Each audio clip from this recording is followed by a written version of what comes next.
조합제 TV 시청자 여러분 안녕하십니까. 2019년 7월 9일 오후 5시에 가까워졌습니다. 문재인 대통령이 한일 관계를 파탄으로 몰고 간 그 심리적 배경은 좌익 운동권 체질을 그냥 외교에 써먹었기 때문입니다. 외교에서는 국력이 통하는데 외교를 이벤트 그리고 쇼로 만들려는 이 버릇이 결국은 실력과 부딪히고 말았습니다. 국제사회에서는 실력이 통합니다. 실력은 국력이고, 국력은 경제력, 군사력, 외교력, 그리고 국민의 단합된 힘, 그리고 문화예술, 그리고 지도력, 정치적 지도력을 포함하는 종합 능력이죠. 여기서 일본과 문재인 정권의 대결에서 누가 이길지 한번 지켜보면은 운동권 외교, 좌익 운동권 외교가 국제 무대에서 통하는지 안 통하는지를 알 수 있게 될 것입니다. 그런 점에서 이번 갈등은 그 교훈을 잘 살리면은 우리가 경제적 손실을 보더라도 얻는 게 많을 것이라고 생각을 합니다. 이 문재인 정권이 이 모든 것을 정치적 관점에서, 그것도 정치 중에서 가장 본질인 이념적 관점에서 접근한다는 것은 잘 알려져 있는 사실입니다. 작년 문재인, 김정은 판문점 회담 때 그때 내놓은 메뉴가 뭐 정주영 또 김대중 그리고 누굽니까? 이런 사람들의 고향에서 가져온 뭐 음식으로 메뉴를 만들었다. 이런 장난을 한 적이 있는데 이 원조가 2017년 11월입니다. 그때 취임 후 처음으로 트럼프 대통령이 한국을 방문해서 청와대에서 환영 만찬을 하는데 여기에 독도새우가 메뉴에 등장을 했어요. 그것을 또 홍보를 했습니다. 청와대와 언론이 홍보를 했는데 이 독도새우를 트럼프 대통령에게 먹이면은 결국은 독도 분쟁에서 미국이 한국을 지지하는 상징성을 갖게 될 것이다. 이런 취지의 쇼였던 것으로 보입니다. 그런데 이렇게 음식까지 그것도 정상회담에서의 만찬 음식 메뉴까지 한일 관계를 투영시켜서 이렇게 할 필요가 있었느냐. 더구나 당시는 북한이 핵실험, 미사일 실험을 막 하고 있을 때인데 이런 필요가 있었느냐 하는 비판이 국내외에서 일어났지만은 국내에서는 독도하면은 무조건 일본을 공격하는 입장이었으니까 한국에서의 비판은 그냥 약해졌지만 일본 사람들이 요런 것을 잘 그냥 넘어가는 사람들이 아닙니다. 산케이신문의 구로다 기자가 2017년 11월 11일자에 도를 넘은 못된 장난이라는 제목의 글을 썼는데 이런 대목이 있었습니다. 독도새우라는 것은 매스컴을 포함하여 국민 대다수가 누구도 모르는 새우다.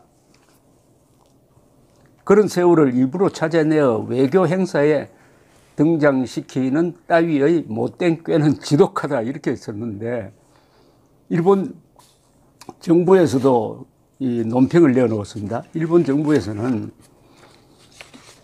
물론 이 음식이니까 음식 문제는 이야기하지 않고 당시에 스가 요시히데 관방장관이 정례 기자회견에서 위안부 이용수 할머니가 만찬에 참석한 데 대해서 북한 문제 대응으로 한미일 간 연대 강화가 요구되는 가운데 긴밀한 연대에 악영향을 끼치는 움직임은 피할 필요가 있다. 이렇게 이야기를 했습니다.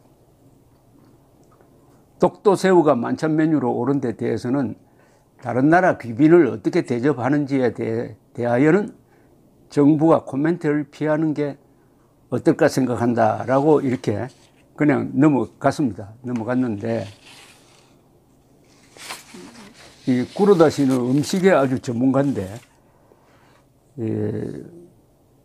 이분이 독도새우의 정체를 추적을 그 뒤에 했다고 합니다. 독도새우가 과연 있느냐? 우리나라에서 새우가 여러 곳에서 잡히는데 독도새우라는 말이 과연 있긴 있는 거냐?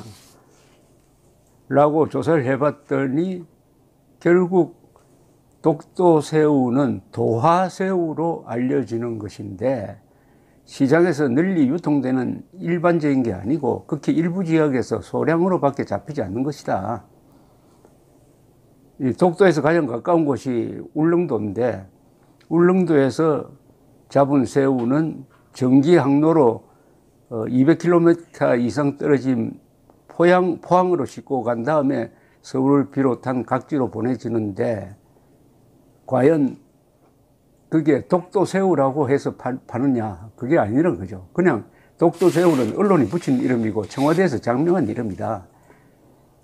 그러나 트럼프 대통령에게 마치 고자질을 하는 식으로 독도새우를 억지로 먹인 경우가 되는데 문제는 그 메뉴판에는 독도새우가 나온다고 되어 있는데 사진을 보면은 그때 트럼프 대통령이 먹었던 식사의 사진이 나와 있는데 사진에 보면 새우가 보이지 않습니다. 왜 그러냐 하면은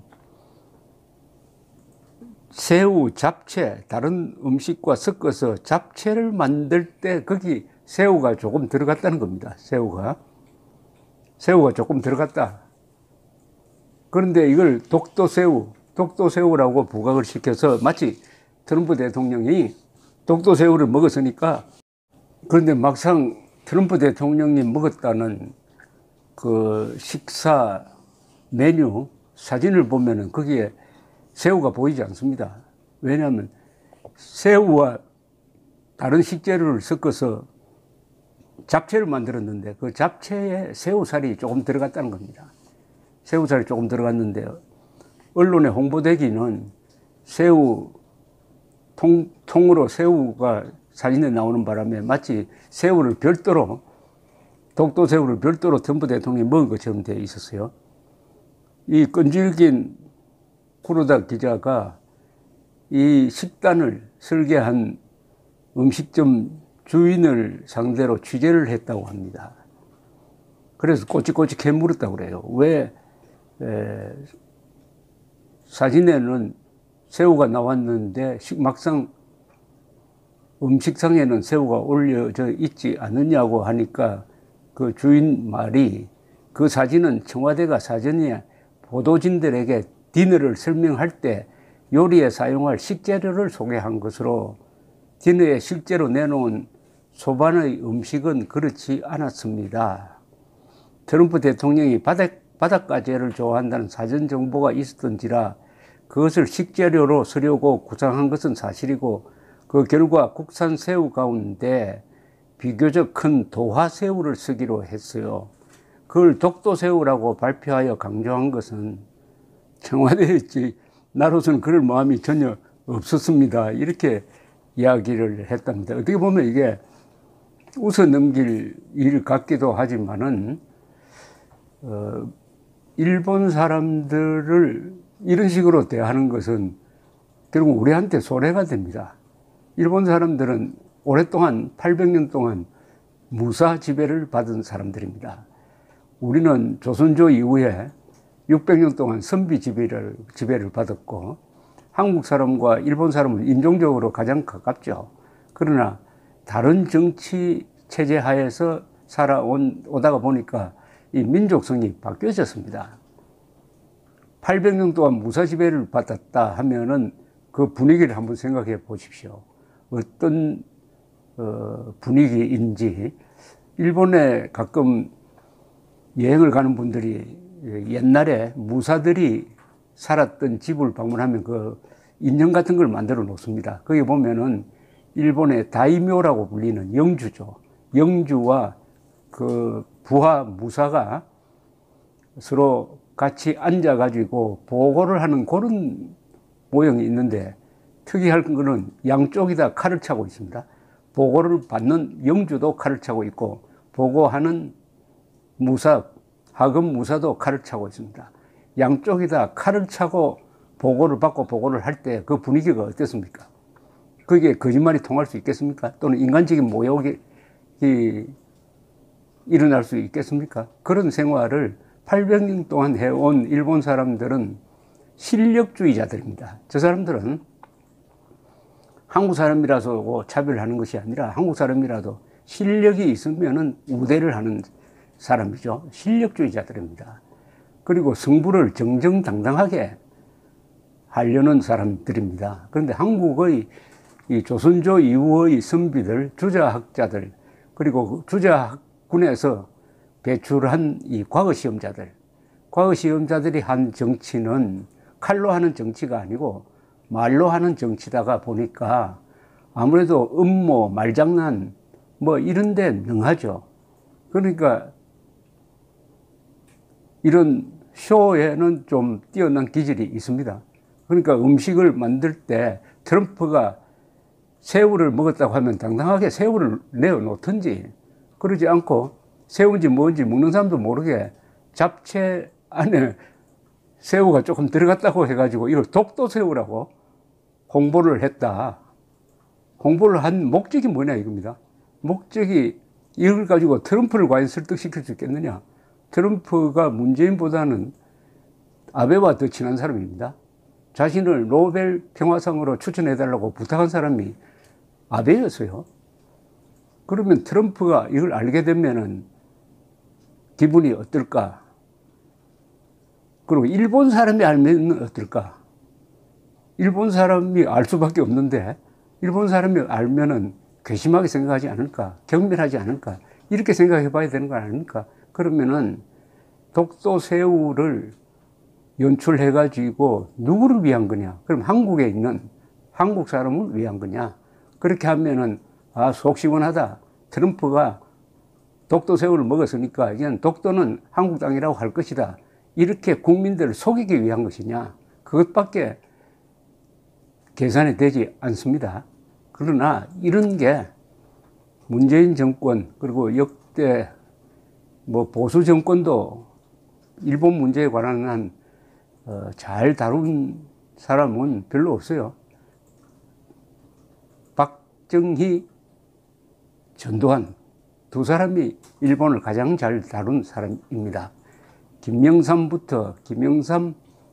이명박, 박근혜 세 대통령의 대일 정책도 큰 무리가 있었습니다. 오히려 대일 정책을 실용적으로 끌고 간 사람은 김대중 대통령입니다. 이렇게 해서 차곡차곡 쌓이다가 보니까 요사이 아베 총리가 하는 이야기 속에 그동안에 이렇게 잊지 않고 한참 재고를 쌓아 놓았던 문재인 정권 또는 한국 측에 대한 불만이 지박적으로 나오고 있습니다. 요컨대 아베 총리는 지금 진행되고 있는 이 수출 규제는 한국이란 나라를 믿지 못하겠다. 청구권 협정이라는 국가 대 국가의 약속도 지키지 않는데 우리가 한국으로 수출하는 그 물질이 어떻게 관리되고 있는지에 대해서도 믿지 못하겠다. 말을 믿을 수 없다. 이렇게 이야기해 버립니다. 그들이 하는 말은 믿을 수 없다. 아주 엄청난 이야기가 지금 쏟아져 나오고 있습니다. 그래서 2년 전에 있었던 독도새우 이야기가 생각이 나서 말씀드렸습니다. 이런 식으로 외교에서 꼼수를 써서는 안 되는 게 아니라 오히려 손해를 본다는 걸 좀 이번에 알았으면 좋겠습니다. 감사합니다.